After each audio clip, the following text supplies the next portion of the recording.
اللہ کو جاننے والے قدردان ہیں. تمہارے دل میں اگر اللہ کی قدر ہے تو اللہ کے پاس تمہاری قدر ضرور ہے, بلکہ تمہارے آنسوؤں کی قدر ہے, تمہارے منہ سے نکلنے والے جملوں کی قدر ہے. تم نے کہا استغفر اللہ, میں اللہ سے معافی چاہتا ہوں, اس جملے کی قدر اللہ کی, اللہ نے معاف کر دیا. تو الودود اللہ کا ایک ایسا نام ہے جس میں لذت نکلتی ہے. سرور الودود اللہ کا نام ہے. اللہ فرماتے ہیں جو بندہ اللہ کے اس قدرت سے واقف ہوتا ہے کہ وہ غفور بھی ہے, ودود بھی ہے, یعنی مغفرت کا بھی قادر ہے, اور اس میں کوئی قسم سے کوئی حجت نہیں بلکہ ودود ہے, چاہتا بھی ہے کہ تم آؤ تم کو ہم معاف کریں.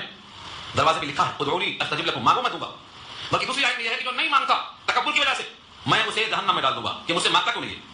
ان الذین یستکبرون عن عبادتی, جو لوگ تکبر کی وجہ سے مجھ سے نہیں مانگتے سیدخلون جہنم داخلین, جہنم میں ڈال دیں گے. اللہ چاہتے ہیں, کیوں؟ صفت ودود کا تقاضا ہے. کون باپ چاہتا ہے کہ میرا بیٹا مجھ سے خفا ہے, میرے قریب کبھی نہ آئے؟ کوئی چاہتا باپ؟ کون باپ ایسا ہوگا؟ اور کون سی ماں چاہتی ہے میری بیٹی میرے پاس دوبارہ نہ آئے؟ غلطیاں پہ غلطیاں کیے ہوں گے لیکن دل میں یہ ہے کہ کاش اس کو اپنی غلطی کا احساس ہو جائے اور یہ میرے پاس واپس آ جائے, تمنا ہوتی ہے. صفت ودود کا تقاضا یہ ہے کہ رب کریم ہر بندے کو چاہتے ہیں کہ بندہ میرے پاس آ جائے, اس پیشانی کو میرے پاس خاص کرے. وهو الغفور الودود, وہ اللہ بخشش کرنے والے اور محبت کرنے والے ہیں. ذو العرش المجید, ذو العرش عرش والے, ذو مانے والا, اور عرش ہم تو اردو میں کہیں گے عرش, چھت کو کہیں گے, تخت کو کہیں گے, لیکن یہ جو عرش ہے یہ عرش کون سا ہے؟ العظیم ہے, المجید ہے. یہاں پر مجید کا اسی کو بزرگی والا عرش. اللہ تعالیٰ نے اس عرش کو پیدا کیا ہے, اس کا بھی رب اللہ, وہ رب العرش العظیم, عرش عظیم کا بھی وہ رب ہے. یعنی اللہ تھے تو عرش نہیں تھا, عرش کو پیدا کیا اللہ نے. جب عرش نہیں تھا اللہ کا عرش اللہ نے پیدا کیا, بنایا اللہ نے.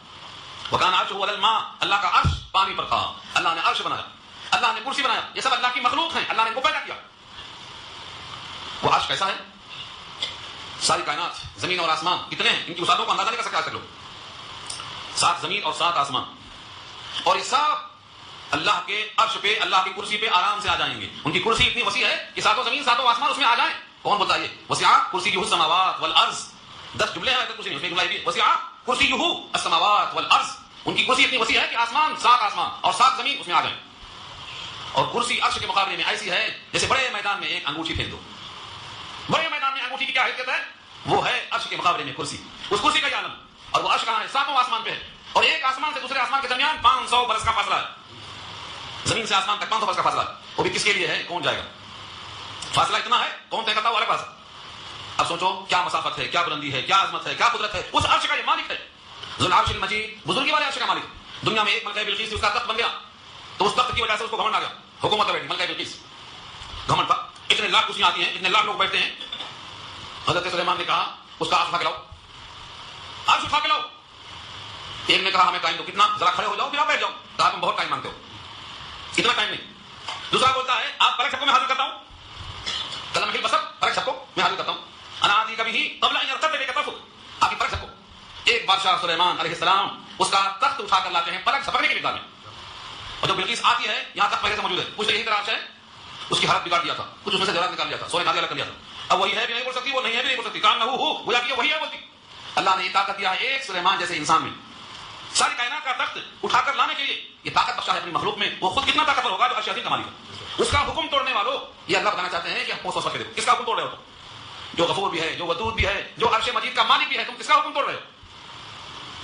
اور ایک جملہ ہے فعال لما یرید, فعال, فاعل کہتے ہیں کرنے والا, اور فعال مبالغہ ہے جو چاہے کرنے والا, جو چاہے کرنے والا.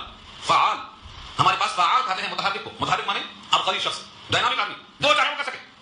اللہ کی صفات میں صفت کیا ہے؟ فعال. جیسے ہم کہتے ہیں قول سے قوال, ویسے فعل سے فعال, کر گزرنے والا. کیا؟ لما یرید, جس کا ارادہ کر لے, ارادہ کر لے ساری مخلوق ختم, ارادہ کر لے کہ مخلوق تبدیل, ارادہ کر لے کہ یہ زمین آسمان بدلنا ہے, تبدیل کرنے پر وہ قادر. وہ اللہ اتنا قادر ہے کہ زمین بدل دے, آسمان بدل دے, کائنات کے ہر فرد کو بدل دے, جتنے زمین پر ہیں ان کو زمین کے پیٹ میں کر دے. اتنا طاقتور ہے, اتنا جو ہے وہ کر سکتا ہے. پھر ہم کو موقع دیتا ہے انعام کے ساتھ, یہ کر لو تمہارا فائدہ ہے, پھر بھی ہم نہیں کر سک رہے ہیں, تو گھاٹا کس کا؟ اللہ تعالیٰ چاہیں تو اس کائنات کے ایک ایک فرد کو آنے واحد میں ختم کر سکتے. اللہ نے سوال کیا اگر تم میری بات نہیں مانتے تو تمہارے بدلے میں دوسری مخلوق لانے پر قادر ہوں. سورہ محمد کی آخری آیت دیکھ لو, اور وہ تم جیسی نہیں ہوگی کہ چاہے تو نماز پڑھیں چاہے تو نہ پڑھیں, چاہے تو قرآن پڑھیں چاہے تو قرآن نہ پڑھیں, نہیں. ثم لا يكونوا امثالكم, وہ تم جیسی نہیں ہوگی, ہم جو چاہیں گے ویسی ہوگی. اللہ نے جب چاہا تو فرشتوں کو کیسا بنایا؟ ان میں مخالفت کرنے کی طاقت نہیں دیا. جیسے اندھا دیکھ نہیں سکتا, اندھا دیکھ سکتا نہیں دیکھ سکتا, تو فرشتوں کو ایسا بنایا کہ مخالفت کی طاقت ہی نہیں رکھتا. ہم کو بھی ایسا بنا سکتا تھا, لیکن امتحان کیا ہے؟ اس میں شر بھی خیر بھی دونوں دے کے امتحان لیا. تو اللہ کی صفت ہے فعال لما یرید, وہ کر گزرتا ہے وہ جو چاہتا ہے. یہاں تک اللہ کی صفات میں سے کیا کیا ہے؟ پکڑ اللہ کی سخت ہے, وہ ابتدا کرتا ہے, وہی اعلیٰ کرتا ہے, وہی مغفرت والا ہے, وہی محبت والا ہے, وہی عرش مجید کا مالک ہے, وہی کر گزرتا ہے جو چاہتا ہے. ان سب دعووں پر انسان بولتا ہے ہمیں دلیل چاہیے. کبھی ایسا ہوا کیا اللہ فرماتے ہیں ہاں نمونے بھی دیکھ لو. آج لوگ جب دیتے ہیں آڈر تو بولتے ہیں نمونہ دکھاؤ نمونہ, تمہیں یہ خصوصیت ہے نہیں ہے. کائنات میں پھر کر چل کر دیکھو, اللہ فرماتے ہیں هل اتاك حديث الجنود, کیا پہنچی ہے آپ تک خبر لشکر والوں کا قصہ پہنچا آپ تک؟ نہیں پہنچا. کون ہے لشکر والے؟ فرعون و ثمود, فرعون کی بات پہنچی, سمود کی بات پہنچی نہیں پہنچی. تو کلام پاک کھول رکھے یہ نمونہ. لوگ کہتے ہیں قرآن کی آیتوں میں ترتیب ہے. کیا ترتیب ہے, کیا ربط ہے؟ ایک ایک جملے میں ربط ہے نفسیاتی. لیکن قرآن کریم پر ہم نے غور نہیں کیا تو لگتا ہے یہاں تو محبت کا ذکر تھا, یہاں عرش کا ذکر ہو گیا, پھر یہاں ایک دم سے کا ذکر ہو گیا. ایسا نہیں ہے. اس قدر دور کی معنویت دیکھیے کہ تم عرش مجید کے مالک کے حکم کو توڑتے ہو. وہ جو چاہے وہ کر سکتا ہے. تم کیا بولتے ہو میرا مال میری مرضی, میرے اولاد میری مرضی, میں جو چاہوں کروں. یہ جو چاہوں کروں تم ہی کر سکتے ہو. تم کو پیدا کرنے والا بھی جو چاہے وہ کر سکتا ہے. جیسی کرنی ویسی بھرنی. نہ مان تو کر کے دیکھ, جنت بھی ہے دوزخ بھی ہے, نہ مان تو مر کے دیکھ, وہ بھی کرنے پہ قادر ہے. اس کے لیے نمونہ پیش کیا هل اتاك حديث الجنود, کیا آپ کو لشکروں کا قصہ پہنچا. حدیث مانے بات, اور جنود جمع ہے لشکر کی, جندن کی جمع جنود, لشکروں کا حال پہنچا. نمبر 1 فرعون کا. فرعون کا حال کیا تھا؟ پورے مصر میں قبضہ, میں خدا تم مخلوق بولتا تھا. کیا کیا اللہ نے؟ ایک دریا, دریائے نیل کو موسیٰ کی لاٹھی سے وہ بھی 12 حصے بنا دیا, 12 راستے بن گئے. موسیٰ علیہ السلام نکل گئے, جب فرعون پہنچتا ہے لشکر کے ساتھ اس میں داخل ہوتا ہے, وہی دیوار جو پانی دیوار بن گیا تھا پھر پانی بن گیا. لشکروں کا حال کیا ہوا؟ ایک لاٹھی سے پورے فرعون کو تباہ کر دیا, ایک لاٹھی موسیٰ کی. کیا یہ نمونہ ہے. اور رہا سوال سمود کا. سمود کا حال کیا ہوا؟ پیچھے پڑھ چکے ہیں سورہ شمس میں آیا. ایک آدمی نے اونٹنی کے پیر کی کونچ کو کاٹ دیا, تو کیا کیا اللہ نے؟ فدمدم علیہم ربهم بذنبهم فسواها, دمادم اللہ کا عذاب ہے ختم. سمود کا حال ہو گیا. تو ان تمام واقعات سے اللہ کی قدرت کا تمہیں مشاہدہ ہو رہا ہے, آنکھوں سے مشاہدہ. اب بھی اگر تم نہیں مانتے ہو تو سنو. بل الذین کفروا فی تکذیب, بلکہ کافر لوگ تکذیب میں ہیں, قرآن کی تکذیب میں لگے ہوئے ہیں. یہ تکذیب مانے جھٹلانا, جھٹلانے میں کافر غرق ہیں.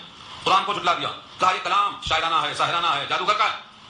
اللہ کے نبی کو جھٹلایا, کلام الہی کو جھٹلایا, اللہ کے وعدے کو, اللہ کے وعدوں کو ساتھ جھٹلا رہے ہیں. آج بھی جھٹلا رہے ہیں. کافر کہاں ہیں؟ تکذیب میں, جھٹلانے میں, انکار میں. واللہ من ورائہم محیط, اور اللہ ان کے اطراف سے گھیرا ڈال چکا ہے. واللہ, اور اللہ من ورائہم, ان کے پیچھے سے کیا کیا ہے؟ محیط, احاطہ کیا ہوا, احاطہ. کوئی سمجھتا ہے کہ میرے اوپر کسی کا زور نہیں ہے, اپنے آپ کو آزاد سمجھتا ہے, نہیں. ہر کافر گھیرے میں ہے اللہ کے. اب اس کے بعد ہمیں غم کرنے کی کیا ضرورت ہے؟ ہمیں ایک چیز کی ضرورت ہے, ایمان اپنا پختہ کرو کہ اللہ کی قدرت سے کچھ بعید نہیں, وہ جو چاہے وہ کر سکتے ہیں. واللہ, اور اللہ من ورائہم, ان کافروں کے پیچھے سے کیا ہے؟ محیط, گھیرے ہوئے, احاطہ کیے ہوئے. کوئی کافر دنیا میں کسی خطے میں ہو, کسی مقام پہ ہو, اس کے لیے ڈھیل تو ہے, مہلت تو ہے, لیکن اللہ اس کے ظلم سے غافل نہیں. اللہ کو غافل مت سمجھو. جو اللہ کو غافل سمجھتا ہے وہ اللہ کے صفات سے ناواقف ہے. اللہ نے خود کہا ولا تحسبن اللہ غافلا عما يعمل الظالمون, ظالموں کے ظلم سے اللہ کو غافل گمان مت کرو. اللہ بالکل باخبر ہے, شہید ہے, واقف ہے, بصیر ہے. ہر ایک کافر کو احاطہ کیے ہوئے. اور اس احاطے کی خبر کون دے رہا ہے؟ وہ کلام جو لوح محفوظ میں ہے, قرآن مجید میں درج ہے, جس کا ایک لفظ آج تک کوئی بدل نہیں سکا ہے. بل ہوا قرآن مجید, بلکہ وہ قرآن ہے بزرگی والا. قرآن بزرگی والا, مجید کی صفت ہے. فی لوح محفوظ, ایسی تختی میں ہے جو محفوظ ہے. لوح تختی, لام واو ہے, لوح مانے تختی, اور محفوظ کے مانے جس کی حفاظت کی گئی ہے, جہاں کسی کے ہاتھ نہیں پہنچ سکتے. لا یمسہ الا المطہرون, مطہر پاکیزہ فرشتوں کے سوا کسی کا وہاں ہاتھ نہیں جاتا. تختی محفوظ ہے. جب وہاں سے وہ کلام آتا ہے تو دائیں بائیں محافظ فرشتے ہوتے ہیں. لا یاتیہ الباطل من بین یدیہ ولا من خلفہ تنزیل من حکیم حمید.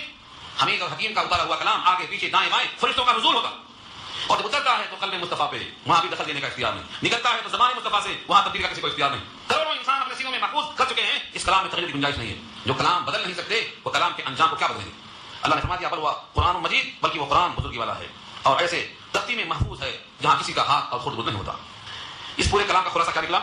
خلاصہ یہ ہے کہ جو اللہ برجوں والے آسمان کو بنا سکتا ہے, جو یوم موعود یعنی قیامت لا سکتا ہے, جو شاہد یعنی جمعہ اور مشہود مانے یوم عرفہ لا سکتا ہے, وہ اللہ کی طرف سے خبر ہے کہ اس کے نام لیوا کو مارنے والے, گڑھے میں آگ جلا کر مشاہدہ کرنے والے, ایمان والوں کے ساتھ مذاق کرنے والے, اور جن لوگوں نے اللہ کے بندوں سے انتقام لیا صرف اس بات پر کہ وہ اللہ کے ایمان والے بندے ہیں, ان تمام کے لیے اللہ کی طرف سے ایک ہی بات ہے کہ اللہ تمہارے کاموں سے باخبر ہے, تمہاری حرکتوں سے باخبر ہے, وہ حقیقت کا مشاہدہ کر رہا ہے. جن لوگوں نے اللہ کے بندوں کو مبتلا کیا ہے آزمائش میں, ان کے لیے جہنم کا عذاب ہے الا ایک توبہ کرنے اور بچے. ایمان والوں کے ساتھ اللہ کے انعامات ہوں گے, اللہ کی پکڑ بڑی سخت ہوگی ان کافروں کے حق میں. اللہ کی طاقت یہ ہے کہ وہ جو چاہے وہ کر سکتا ہے, عرش مجید کا مالک ہے, مغفرت کرنے والا, محبت کرنے والا ہے. ایسے اللہ کا حکم توڑ کر بندہ نجات نہیں پا سکتا. کیا تم کو خبر پہنچی سابقہ اقوام کے عذابوں کی؟ ان سے تمہیں معلوم ہونا چاہیے کہ اللہ کا کلام محفوظ ہے, ناقابل تبدیل ہے, جو کہہ چکا ہے وہ ہو کے رہے گا. اس لیے ہمیں ایک ہی راستہ ہے کہ ہم مومن اور صالح بن جائیں, اللہ کے حکم کے پابند بن جائیں, اللہ کی عظمت کو, محبت کو دل میں لے کر ساری کائنات کو محبت کا پیغام دینے والے بن جائیں. ہم لوگوں تک پیغام پہنچائیں, ہمارے دل میں داعیہ پیدا ہو.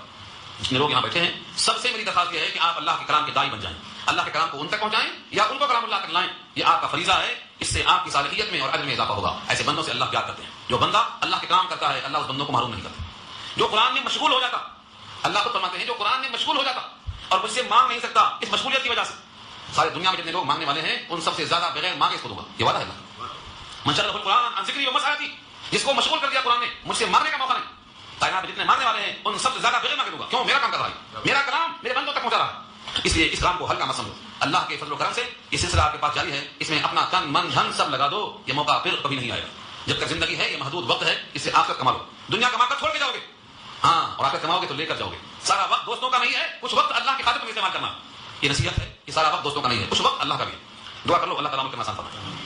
الحمد لله رب العالمين والصلاه والسلام على سيد المرسلين يا حي يا قيوم برحمتك نستغيث اللهم انا نعوذ بك من الشقاق والنفاق وسوء الاخلاق اللهم لا تدع لنا ذنبا الا غفرته ولا هما الا فرجته ولا دينا الا قضيته ولا مريضا الا شفيته ولا حاجه من حوائج الدنيا والاخره الا قضيتها يا ارحم الراحمين اللهم مغفرتك اوسع من ذنوبنا ورحمتك ارجع عندنا من اعمالنا اللهم لا خير الا خيرك ولا خير الا خيرك ولا اله الا انت رب ارحمهما كما ربياني صغيرا رب ارحمهما كما ربياني صغيرا رب ارحمهما كما ربياني صغيرا اللهم آتي نفسي تقواها انت وليها ومولاها وانت خير من زكاها اللهم انا نسالك من خير ما سالك منه نبيك محمد صلى الله عليه وسلم ونعوذ بك من شر ما استعاذك منه نبيك محمد صلى الله عليه وسلم انت المستعان وعليك البلاغ ولا حول ولا قوه الا بالله. اے اللہ ہماری خطاؤں کو معاف فرما. اے اللہ سچا ایمان نصیب فرما, تقوی نصیب فرما, محبت و عظمت نصیب فرما, قرآن کریم کا پڑھنا پڑھنا آسان فرما. اے اللہ اس عالم میں جتنے لوگ قرآن سے دور ہیں, اے اللہ ان کے دلوں کو قرآن کی طرف راغب فرما. الہ العالمین اپنے کرم سے اس عالمگیر کلام کو اے اللہ عام کرنے کی توفیق نصیب فرما. آپ کی دی ہوئی صلاحیتوں کو استعمال کرنے کی توفیق نصیب فرما. الہ العالمین جتنے لوگ دنیا میں غافل ہیں, اے اللہ ان تمام کو ذاکر بنا دیجیے. الہ العالمین اپنے کرم سے سب کے لیے خیر کا فیصلہ فرما. جتنے لوگ یہاں بیٹھے ہیں, ہاتھ اٹھائے ہیں, عورتیں, مرد, بوڑھے, بچے, جوان, اے اللہ سب کے دل کی جائز تقاضے, تمنائیں, مرادیں, حاجتیں, آرزویں اپنے کرم سے پوری فرما دیجیے. الہ العالمین جو مخلوق کے قرضوں کو آسان فرما. اے اللہ رشتے کے قابل ہو چکے ہیں پردے غیب سے, ان کے واسطے اے اللہ رشتوں کا انتظام فرما. الہ العالمین ہر ایک بندے کے کرب کو اے اللہ دور فرما. سارے عالم اسلام میں جو کرب و اضطراب ہے, مصیبتیں ہیں, مغلوبیت, مقہوریت, مظلومیت ہے, اے اللہ اپنے کرم سے اس دین حق کو تمام ادیان پر غالب ہونے کا فیصلہ فرما. الہ العالمین نبی صلی اللہ علیہ وسلم کی امت ہے, اے اللہ اس امت کے واسطے خیر کا فیصلہ فرما. اے اللہ ایک ایک فرد کا تحفظ فرما. اے اللہ ایمان کا تحفظ فرما. اے اللہ جتنے لوگ قبروں میں ہیں, برزخ میں, ان کو معاف فرما, ان کے درجات کو بلند فرما. الہ العالمین جب تک ہم یہ اسلام پر باقی رکھیے, جب موت مقدر ہو ایمان کی حالت میں آئے, جب تک واپسی ہو جائے اللہ لب جاری لا الہ الا اللہ. وصلی اللہ تعالی علی خیر خلقہ سیدنا مولانا محمد وعلی اصحابہ اجمعین برحمتک یا ارحم الراحمین.